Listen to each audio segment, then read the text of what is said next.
Good afternoon. This is Dr. Gerry Clum of Life University and today's Chiropractic Leadership. I recently had the opportunity to sit down and chat with Dr. James Chestnut about his perspective on the current COVID-19 infection and COVID-19 pandemic that we're dealing with in the United States and, in fact, the world is dealing with. And James was able to share his thoughts on how you and I as chiropractors interface with this problem and how we can make the best contribution to the lives and well-being of our patients and the people in our communities. I hope you'll take the next few minutes and listen to what James has to say about how you can be more effective in helping your patients deal with this moment in time.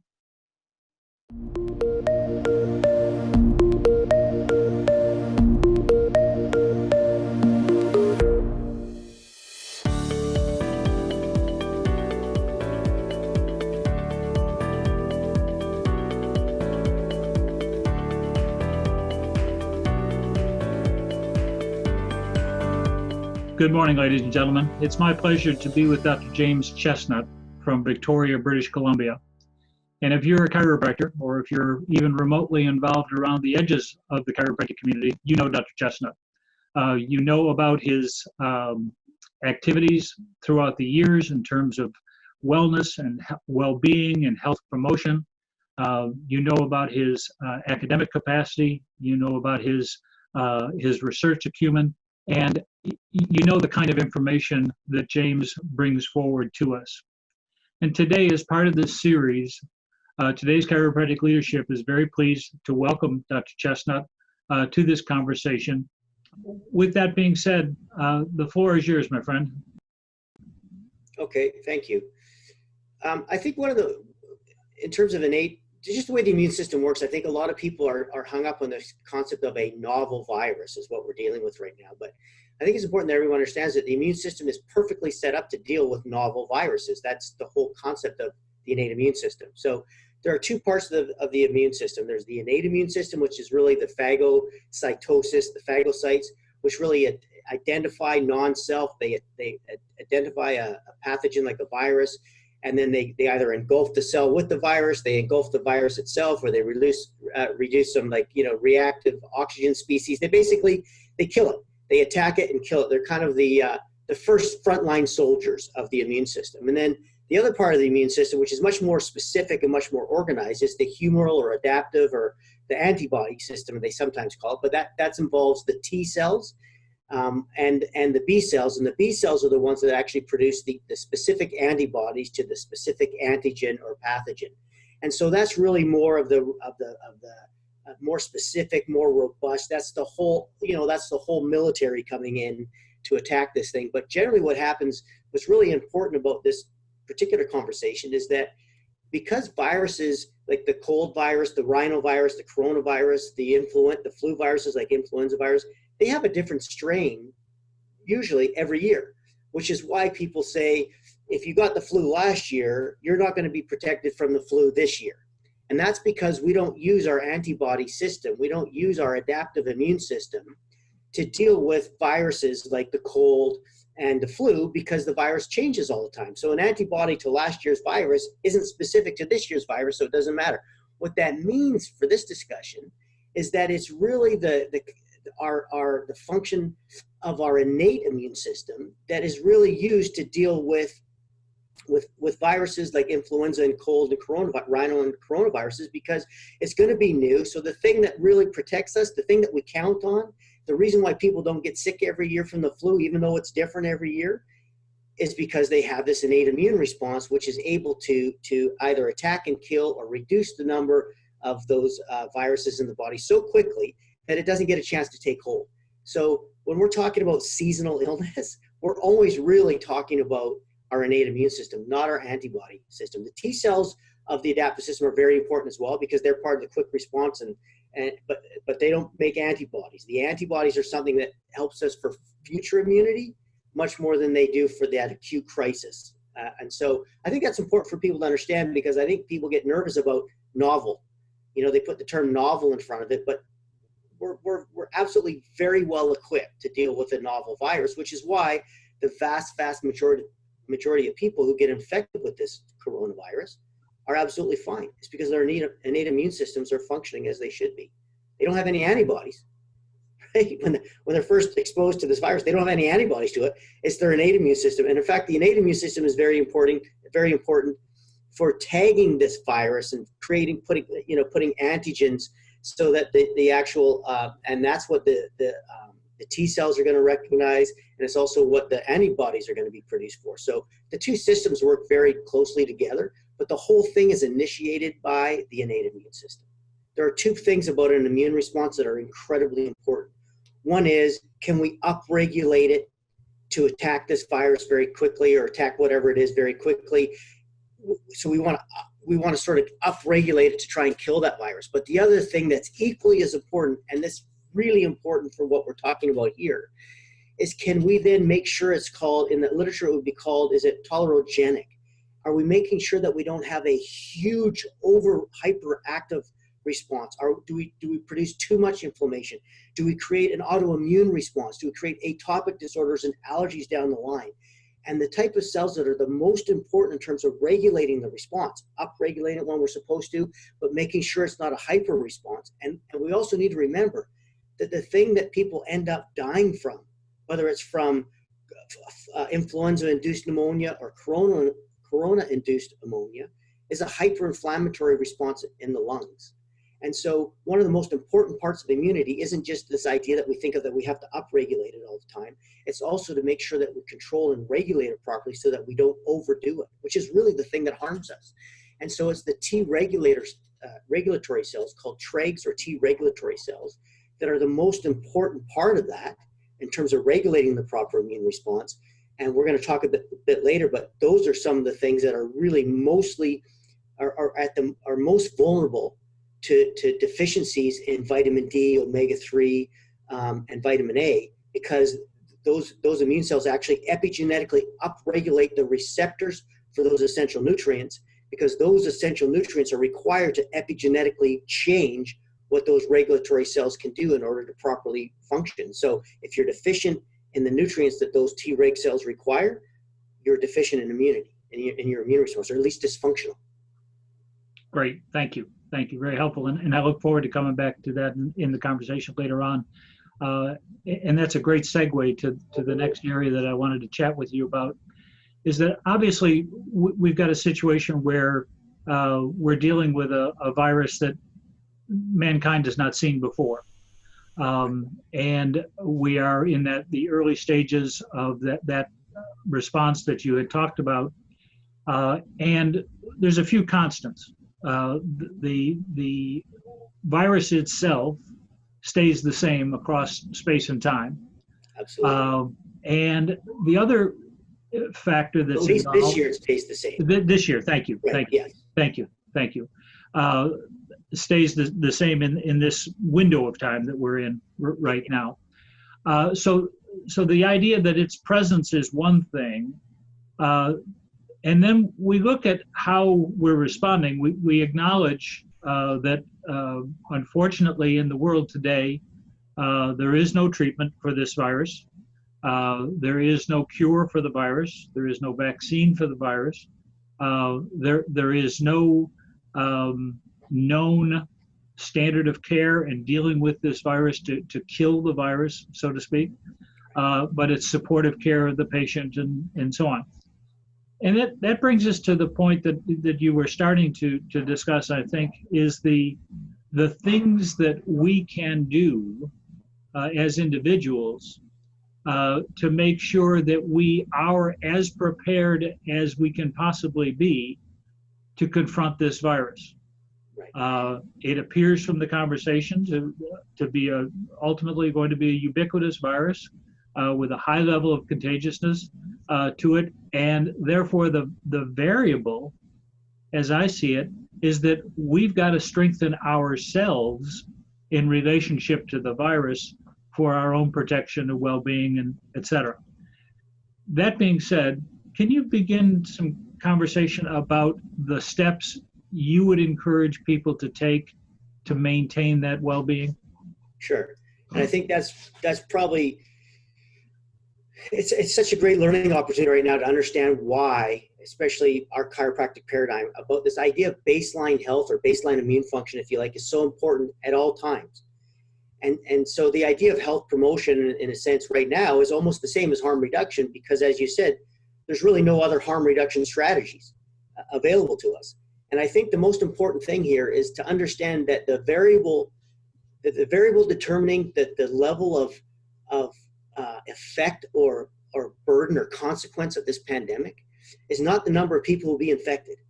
It's the number of people who get infected who will become seriously ill. And so that's the main variable here. Everybody will agree. Now we have to determine what's the main variable determining whether or not somebody who gets infected will become seriously ill, require hospitalization, and maybe require a ventilator. Because that's the thing that's causing all this overburden and overtaxing of the healthcare system, the financial system, all of the things. So that's the most important question right now, which is what's the difference between people who become seriously ill and require hospitalization and a ventilator versus those who are immunocompetent enough that they can deal with this virus on their own without the need for any medical care. And by the way, that's the vast majority of people don't require anything other than staying at home and resting and all the kind of stuff that we talk about. So one of the things that we have to look at, there's two variables now. One is what is the thing that is making people immunocompromised? And so if we look at our culture, there's lots of things, but immunocompromising corticosteroid medications is one of those things. Lack of proper healthy lifestyle is one of those things. Improper nutrition, not enough exercise, too much emotional stress. These are all the things that we can talk about that downregulate immunity. And then some of the other things we'd have to discuss are what are the things that our immune system requires in order to function properly, in order to express our immune potential. So I think what's really important is most of the things that compromise our immune system, we're not going to be able to change in an acute crisis. So I'm going to leave those aside for now, but I want everybody to understand that there are some things that can literally create dysfunction in our immune system, but we're not going to fix those quickly. But there are some things that we can do that can really help to restore proper function of our immune system, that can make us more immunocompetent, that we can do quite quickly. Certainly one of those would be exercise, but it takes some time to become physically fit. But no matter what, if you start right away and just start getting out and going for a walk and exercising, we know if you start eating better foods, there's no doubt about it, meaning you're going to put less toxic food into you as well. And we also know that if we start dealing with our emotional stress, that right away we can make a difference for sure. But I would like to discuss something that's more clinically related, which is making sure that people are sufficient in their intake of the essential nutrients, which the literature is unequivocal. This is an evidence-based discussion we're having now, because the literature is very clear that things like vitamin D especially, but also omega-3 fatty acids and vitamin A are incredibly important nutrients in terms of our immune system, that our immune systems cannot operate or function properly unless they have sufficient access to these nutrients. And these nutrients are called essential biochemically. What that means is that our bodies require them, our cells require them, but we cannot make them. Therefore, we have to ingest them or get them through sunlight with vitamin D or ingest it. And so what the literature says, which is incredible, is that, and not only just the basic science stuff about how this affects immune cells, that's basic science research, but there's actual randomized clinical trials on intervention studies with supplementing with vitamin D and actually decreasing not only the incidence of, but the severity of respiratory illnesses like cold and flu. So there's a lot of evidence out there, even systematic review, which is very, summarizing all this stuff and showing. And then in the British Medical Journal, they're actually saying this should be a public health sort of recommendation that makes sure people get sufficient D. And so what I try to explain to people is, look, let's not say that these essential nutrients can cure the coronavirus or prevent it. That's not it. What we're saying is that what these essential nutrients treat is a deficiency in these essential nutrients. However, what we can say with certainty is that a deficient intake of these essential nutrients, producing a deficient supply of these essential nutrients for your immune cells, makes you immunocompromised. There's no doubt about it. So if you're deficient, and the vast majority of the industrial population is deficient in vitamin D, they are deficient especially the proper ratio of vitamin D and vitamin A, and they're definitely deficient in omega-3 fatty acids because it's just not readily available in our diet anymore without supplementation. So the vast majority of people are deficient in these things. It's really simple to correct it, and relatively inexpensive, and it's something that can make a difference immediately. And so I just think that that's one of the things, on top of just a general healthy lifestyle, that's one very specific thing to do with immunity that chiropractors can be talking about and should be talking about, in my opinion. Great advice, great counsel. Yeah. James, from your perspective, if I were your patient in your office in Victoria, and I was in your office and I just got my adjustment, and we were talking about my concerns and fears about this whole milieu. What would your advice be? What would your counsel be to me as a patient? And what do you recommend the guy or gal working over an adjusting table, what's the conversation they should be having with their patients about this entire situation? I think the most important thing is to focus on things they can control. So there are things that are going to be out of our control. And, the definition of stress really is focusing on things that you can't control. So what I would say is, what are the things you can control? And there are some really common sense things that the CDC and all these people are putting out: wash your hands, social distancing for the time being. All those things make perfect sense, but nobody's really talking to them about how to increase their own baseline health and well-being. And I think that's a really important role for a chiropractor. And so I think and it's also a great time to have that discussion, which is to say, look, the most important thing determining, that the course of this whole thing, whether it's individually or for society, is your level of baseline health and immunity. Your level of immunocompetence, and which is really, is an indissoluble union with your baseline overall health. They're the same, right? They're part of the same puzzle, or the same circle, I guess, parts of the same whole. So what I would say to them is, in my office, what I can say, fortunately, is I could say these things that I've been telling you since you started here, all this focus on the importance of making sure that your body, the intelligence of your body, that your genes get these proper inputs so that they can express health for you, because, your genes are great. They just need the proper ingredients, right? So you got the great blueprint, if you'd like, and you just need the proper building materials, or you've got the great recipe. What I can tell you is that what you put in matters. And that's something that we can control. Positive thoughts, healthy exercise input, movement input, proper movement of all parts of our body, including our spine, of course, and proper nutrition, that matters. And then trying to block out the things that are going to harm you. So I always say, no matter what, baseline health, immune competence, it's all based on two things. It's based on toxicity, right? So limiting the amount of negative things that go in, whether that's a thought or a bad food or, sedentary living or whatever it is, toxicity. And the other one is deficiency. So we have to remove toxicities and we have to get rid of deficiencies by creating sufficiency. So the conversation is, what are you doing that is going to help you have the greatest level of baseline health and immunocompetence possible? Are you taking those supplements? Are you exercising properly? Are you eating well? Are you making sure you don't have a lot of physical stressors? Are you making sure you don't have a lot of emotional stressors? And that's the conversation. But interesting, Dr. Clum, that's the conversation I have with my patients every day, right? Because there's nothing different about the importance of being immunocompetent now than there was before this virus showed up. Because baseline health and immunocompetence have an effect on every illness: heart disease, obesity, diabetes, chronic inflammatory diseases, ulcerative colitis, whatever you want to talk about, right?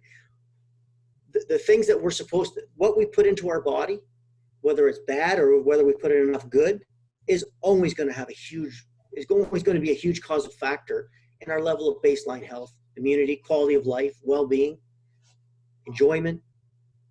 It's important all the time. So that's the conversation I'd have. Wonderful. Thank you. Let me ask another question, and perhaps as we get to a close here, from the opposite perspective, what are a few things that you would like never to hear a chiropractor say about this situation and circumstance at this moment? I am adamant that a chiropractor should never say, in any environment, but especially now, that chiropractic is a treatment for infectious disease, or that it could prevent coronavirus, or that chiropractic has clinical evidence that it can boost immunity. I have lectured for many years, as you know, and I can show with irrefutable evidence the biological plausibility of the relationship between a segmental problem in the spine, increased nociception, changes in sympathetic activity, changes, that are going to lead to hypothalamic pituitary adrenal axis and increased cortisol that could absolutely have a relationship to downregulated immunity and downregulated overall health. There's the biological plausibility argument has been won. What has not been won is the clinical evidence argument. And I think now more than ever, it's important to make that distinction between biological plausibility. And by the way, a decrease in proprioception also causes the same problems. And by the way, the literature is full of material that says even increased pain changes sympathetics and the neuroendocrine system and autonomic balance. And if you look at, Bruce McEwen's work, who's literally the founder on allostatic load, who I've spoken to personally via email, who says absolutely a problem in the spine can represent an allostatic load, which can change autonomics and lead to all these issues. I went to the world's leading expert to check. So I'm just telling you, there's no doubt on the biological plausibility, but biological plausibility is not the same as clinical evidence. And so clinical evidence means that we have evidence that if we do A, this is the health benefit that we get, a measured health benefit. So chiropractic has never been about treating infectious illnesses or treating any illness. The clinical indicator for a chiropractic adjustment is a spinal finding. That's what determines whether or not we should adjust somebody. So we would never say, you have coronavirus, that's an indication that you need a chiropractic adjustment. You have heart disease, we would never do that anyway. And it doesn't matter what side of the spectrum we're on. If we're on both of those extremes, would agree on one thing. And that is that the legal and peer-reviewed clinical indicator determining whether or not a patient should get a chiropractic adjustment or chiropractic SMT is a spinal finding, not an infectious disease. So my point is this, is that it's the wrong question to ask if a chiropractic adjustment can cure or prevent an infectious illness. The right question is, can the problem in the spine that's a clinical indicator for a chiropractic adjustment, can that be related to overall health or overall immune competence? Biologically, yes. If we want to determine if there's a clinical connection between people who get regular chiropractic care and people who are less susceptible to respiratory illnesses or heart disease or diabetes or emotional problems, then we're going to have to do some clinical studies asking that specific question. And those studies haven't been done. So as I say to people, when you're talking to a patient in your office, there is reasonable, and you've probably had, most chiropractors have had a lot of clinical experience with seeing people change their overall health and immune status, less colds, less flus. I get it. So that's a conversation you have in your office and explain that indirect relationship with people. But it's not an evidence-based, it hasn't met that level of evidence yet. So that means we shouldn't be making public claims about it. So a public claim requires evidence, clinical evidence. An explanation inside your office to your patient requires biological plausibility. That's my opinion. And I think in this case, we're going to do nothing but harm to ourselves and to our cultural authority and to our reputation if we make false claims. And that's how I feel about it. Great. Well, thank you, my friend. Well, listen, I can't tell you how much I appreciate you taking time out of your busy schedule. I know that we're all have had our lives and circumstances upended and turned around. And I don't know about you, but I've canceled dozens of flights, and I've got enough credits with the airlines to be able to fly any place I want to fly for a long time. We'll maybe meet in Tahiti when this is all done, Dr. Clum. That's a deal. That's a deal. Well, listen, thank you, my friend. We appreciate the information, appreciate the insight and the clarity with which you've spoken on these issues. And we thank you for all the work you do and you continue to do. We wish you well, and take care of yourself and your family. And as they tell you, getting on those airplanes, put your oxygen mask on first, and we'll go from there. And I would like to just say to all the chiropractors, I understand how hard this is for the practitioner. That's not lost in any of this. we're having an academic discussion. The truth is that this is having an enormous impact on offices and individual chiropractors as well. And I just, I really feel for them. Honestly, I do. And so I hope this helps. Thank you. Thank you. Thank All you. right. Take care of yourself. Okay, you too. Thank you.